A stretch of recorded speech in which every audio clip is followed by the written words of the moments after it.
Okay, so now that we finished our injection, there's a few other things we want to think about.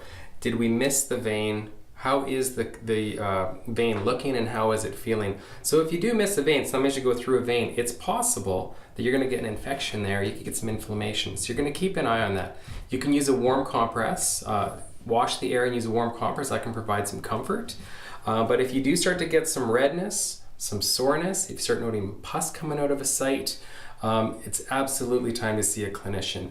It does happen that you get infections at these areas, and if you don't go see a clinician and see if you need some antibiotics to heal that up, it could turn into a very big issue. It can go into your bloodstream, go into your heart, go into your bones, and become what could be called osteomyelitis or endocarditis. Big issues. We want to avoid those things.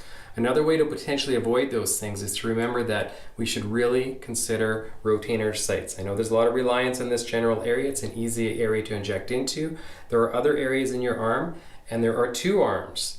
Not everyone is ambidextrous, not everyone can use both their hands, but if you practice using and injecting into the other arm, it gives you twice as many options and half the chance that you're going to repeatedly damage an area and cause infections at a particular site. Finally, you should be thinking about your supply. So when we're done, I said it earlier, put all of your sharps and contaminants into a sharp supply box. When these things are getting full, return these to your harm reduction supplier, like at ANKORS.